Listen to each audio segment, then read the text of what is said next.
Hey guys, and welcome back to another video.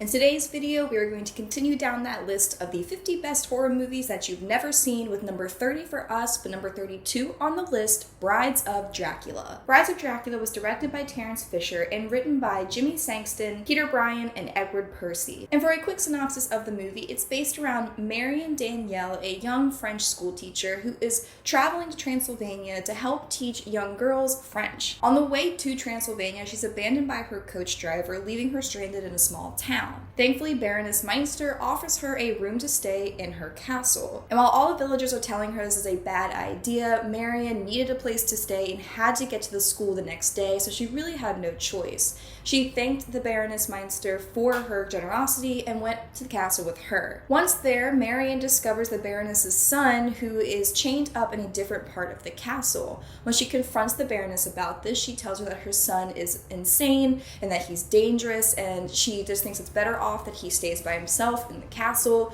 And a lot of the townspeople even think he's dead, and the Baroness encourages that rumor. Marion is horrified at this. She thinks it's super inhuman that the Baroness is locking her son up, and she steals the key from the Baroness's bedroom and unlocks her son, unknowing what she had just done. Marion is under the impression that the Baron has been locked up in this house by his mother. He convinces her that he's not insane, that she just thinks that he is, and Marion has now been wooed by the Baron. He has used his charm against her. She helped him escape the castle, and now he is able to run loose and do as he pleases. While Marion doesn't know what that entails, the Baroness does, and after finding out that her son has been unchained, it is now on the loose, she is terrified. The Baron ends up attacking and killing his mother, and Marion, upon seeing this, runs out into the night, super traumatized about everything that had just happened. She's later found passed out in the woods by Dr. Van Helsing, who had been called into town because a young girl had been found dead in the woods with 2 puncture holes in her neck. When Dr. Van Helsing finds Marion, she doesn't really remember what happened the night before, and when he starts to confront her about the strange happenings behind the Barons and the girl found with the 2 holes in her neck, he starts to bring up the undead and vampires.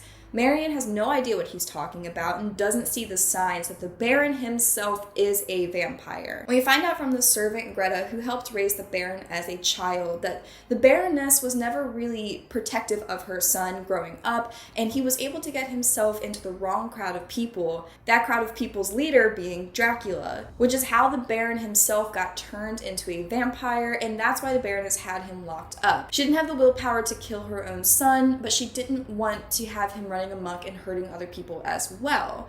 But now that he was on the loose, he attacked the Baroness, so she's now dead, and Greta, who is just distraught and so delusional about everything that's happened, chooses to help the Baron instead of try to capture him. Back in the village, Dr. Van Helsing is examining the girl who is found dead and confirms that everything is pointing to a vampire. Father Stepnick, who had actually called Dr. Van Helsing to come help with this sort of situation, tries to discourage the father of the daughter to not bury her just yet. If you bury someone who's been bitten by a vampire, the transformation will be able to be completed, and then they'll rise from the dead as a vampire. The father of the girl does not listen to this and chooses to bury her, so allowing her transformation to be complete.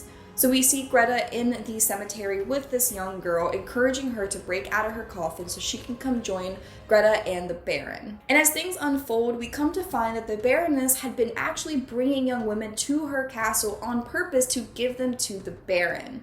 And Greta, although she is not a vampire and doesn't get transformed into a vampire throughout the whole movie, she's sort of under the Baron's spell. So after the death of his mother, she's now the one helping bring him young women. So he's now trying to get this gaggle of vampire brides to kind of follow him around and help do the dirty work. And while Greta is helping him with that, the Baron himself is also courting Marianne. She does not know at this point that he's a vampire. She doesn't realize the gravity of the situation or what she had done by unlocking the chains that were keeping the Baron to the castle. He even ends up asking her to be his wife, which she agrees to. Dr. Van Helsing is realizing that he has a very limited amount of time before Marion is going to find herself bitten by the Baron. Dr. Van Helsing is trying to chase down the Baron. He goes back to the castle where he finds the Baroness, who had also been transformed into a vampire, and he does end up killing her mainly out of self-pity because she's realizing the damage that she did by not killing her son when he first transformed into a vampire. Meanwhile, the night after Marion and the Baron got engaged, he does sneak back into the school that Marion is working at to kill and transform one of her schoolmates, Gina. Gina then goes after Marion for the Baron, and she tells Marion where the Baron is, but then also tries to bite Marion to transform her into a vampire. That's whenever Marion realizes the gravity of the situation there, and Dr. Van Helsing does save her from Gina. He gives her a rosary, explains to her the situation and how they're going to stop it, and basically tells her just to stay in her room, don't take that rosary off your neck, and don't let the Baron inside. So while Dr. Van Helsing is out looking for the Baron, he finds him in the old mill just as Gina had said, and they have a huge fight that actually ends up resulting in Dr. Van Helsing getting bitten by the Baron. And he leaves Van Helsing there, goes and captures Marion, brings her back to try to bite her neck in front of Van Helsing as one final FU to him before he dies. But while the Baron is going to get Marion, Dr. Van Helsing, realizing that he's got a very limited amount of time, cauterizes the bite marks on his neck and then pours holy water on it, which helps heal the wounds, and he's no longer going to be a vampire. So when the Baron comes back, Van Helsing is not full health, but he's at least not dying of the bite.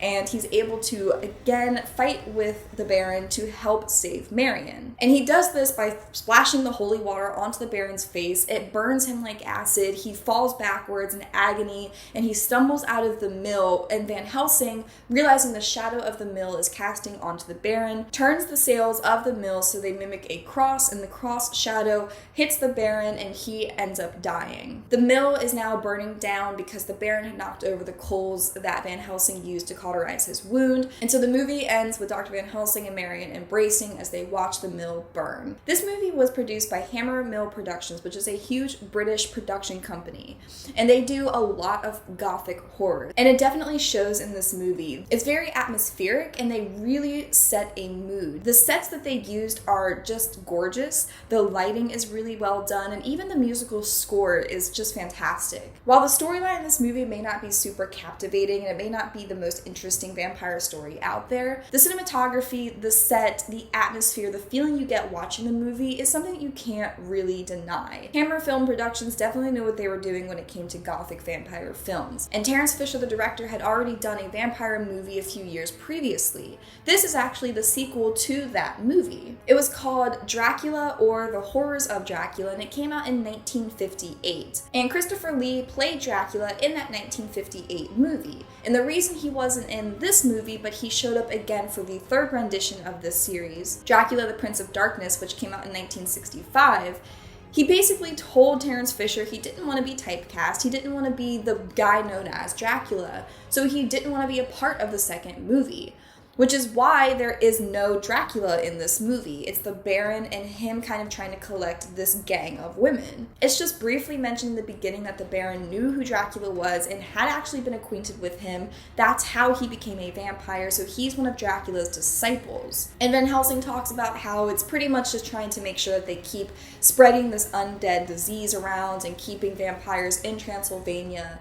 His goal was just to stop all the vampires, which he tries to do in the movie by trying to kill every single one that the Baron had transformed. But the title of this movie is definitely a misnomer because there is no Dracula, and really the brides themselves don't do a whole lot. He only gets 2 women transformed into a vampire, not including his mother, and they really don't do anything other than Gina attacking Marion. The other girl who he attacked in the forest doesn't really do much throughout the whole film. They're pretty much just there, like following him around and just being creepy. And that did sort of cause a rift with this movie because people went to it expecting to see Dracula. He was huge at that time. Monster movies were pretty big around this time, and Dracula was a well-known monster. So that's kind of why they ended up keeping the name as it was, even though they knew that Dracula wasn't in there and that the brides themselves weren't really that big part of the movie. They knew that putting Dracula in the title would get people in the seats, and it worked. And although it's not the classic Dracula vampire movie, it's still a not too bad vampire movie. The biggest problem with monster movies like this is once you've seen the monster, you kind of know what they're going to do, you understand the patterns, you know how to kill them, so you really watch for more of the fun of it versus the scare. In this movie, it doesn't have a ton of scares. There's not a ton of blood and gore, but there are some pretty good tense scenes. And like I said earlier, the music in this movie is gorgeous, and the musical score is used to help build the tension and to sort of startle the viewer. And the latter half of the movie is really good with intense fighting scenes. When Van Helsing is fighting the Baron, it's shocking, honestly, whenever the Baron bites him. You weren't expecting that, especially because until this point, he'd only bitten women. So first of all, why is he biting a man? Second of all, Van Helsing is the one person who's supposed to be able to help, and if he ends up getting bitten and turned into a vampire, what are we supposed to do now? And it's so badass that he cauterized that wound on his neck. You don't realize what he's doing at first whenever he starts getting the coals ready, and then you realize in horror as he turns it towards his neck that he's about to just burn the shit out of his neck, but it ends up working.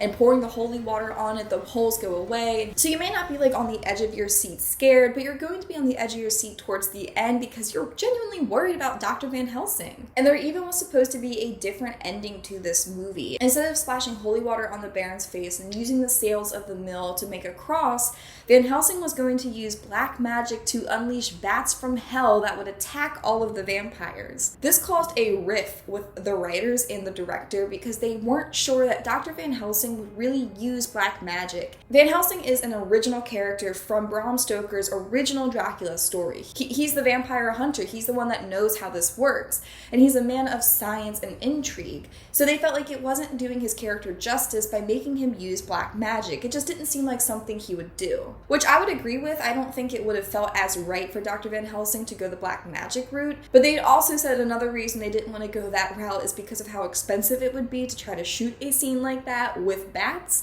And it's even funny because there are points when the Baron and one of the brides turns into a bat, and the bat in this movie is just terrible. It's definitely a fake bat. There's no getting around that. But apparently that was a last minute resort thing they had to do. The production team actually spent a good amount of time making realistic bats for the movie. But when it came time to shoot, they couldn't find the bats. They just lost them in production. So they had to scramble and try to find these prop bats that just didn't look as realistic. So that's kind of why in the bat scenes, the lighting is super dark and the bat doesn't even fly like center screen most of the time. It's kind of like off center.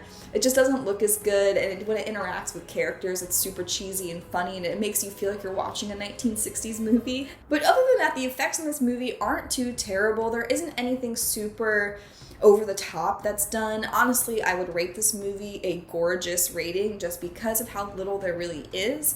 You don't see a ton of blood and gore. Pretty much the ending is where you see some of the more intense stuff, like the wound on the neck and the acid burn on the Baron's face whenever he gets hit with the holy water. But like when he bites his victims and comes back up with the blood on his fangs, it's not super jarring or scary. So like with most vampire movies, the gore was kept to a pretty low minimum. But all in all, I do enjoy this film. Like I said, it's not going to be something super scary, but as for all of the vampire movies out there, it's one that's not too overdone, and it's just shot so beautifully with such a beautiful musical score that even if the story itself isn't super compelling, you can at least appreciate the movie as an art piece. And the hair the Baron is wearing is a wig. They wanted to give him some type of like regal style hair, and that's what they chose.